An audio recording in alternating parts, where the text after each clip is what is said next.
Biets for Belgium. Since Mirrored came out, this is the third concert you're doing in Belgium. How was the world in between Belgiums? The world besides Belgium? That's an abstract question. But I hope Belgium's doing okay, because I hear it might split up. Because I saw Belgium on its first tour in like 76, 77, and it was great.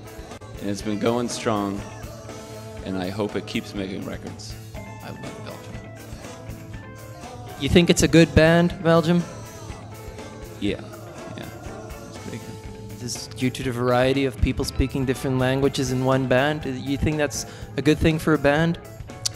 Well, it's sort of a, some songs are what, Flemish, some are French, right? And there's a German member too, apparently. Oh, really? There's a German too. Yeah, it's very complicated the way they communicate, but I assume that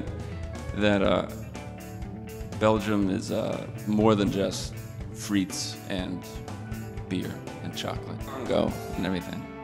No, the Congo, he started his own band, Congo. Okay, yeah, that's right. He broke off. So, I mean, the king, I guess he's like the manager now.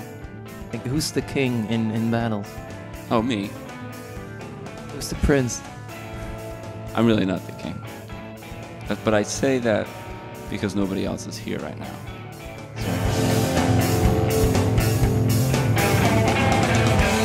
John, one time we were in Italy, and he was a photographer, and he was this kind of flamboyant guy, and he was just like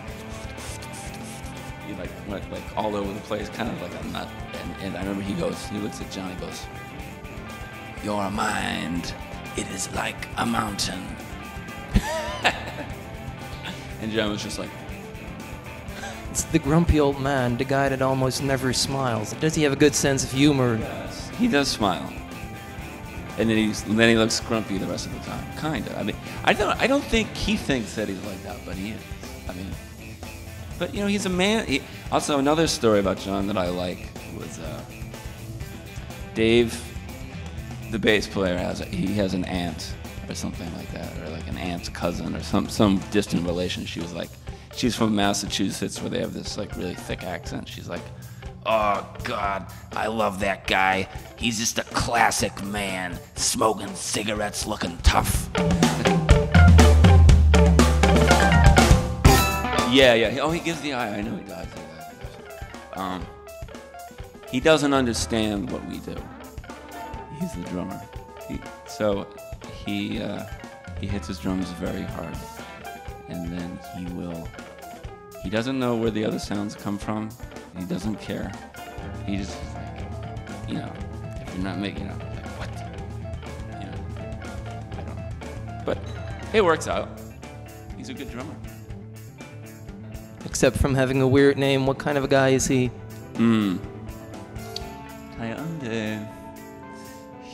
He's the baby of the band, youngest. I think his formative musical moment was Nirvana, when he discovered Nirvana on MTV. And I'm old enough that when Nirvana came along, I kind of didn't think it was that cool. And then and John, I think, was on tour with Nirvana before they even became famous. So I think the band has a lot of different perspectives. Generational. And then you still got a fourth guy totally hidden away in the back. Yeah, Dave. He's the he's the secret power in the band, though. He is the designer. He designs most of our T-shirts, our records. Thinks visually. Is that the reason why Battles is a band that puts out a lot of EPs to give Dave more work? I think it's his ego coming through. He just wants to. Was it also him behind your latest video clip of Tonto?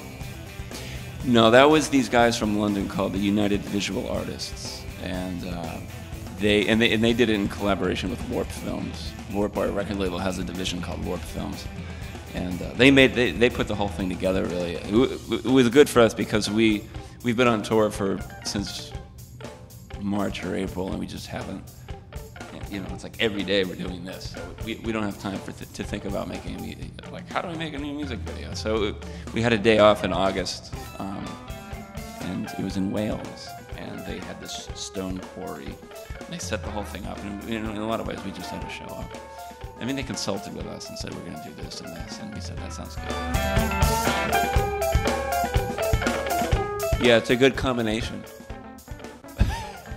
I mean, I think we only want to play music that we want to play, music that we like. So we don't want to go out and, I don't know, I would feel bad if I was going through all this work and it wasn't music that I believed in or any, you know, I think. So we're only going to make the kind of stuff we want to hear.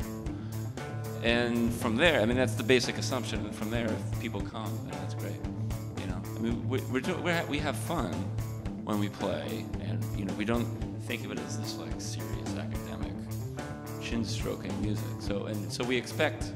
I think if you are having fun doing it, you expect other people would have fun in the experience. So, and, a lot of times that works out, it seems. Okay.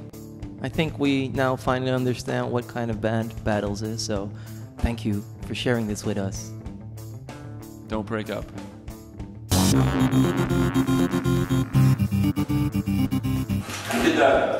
We played at Stockholm a week ago, and I came on stage for the encore, and I just slowly peeled the banana and sort of ate it erotically, and then I hung the banana peel on the top of John's cymbal. Oh my god, and just like this. And the funny thing is, like, he hit the cymbal 2 or 3 times in the song, and it fell off only at the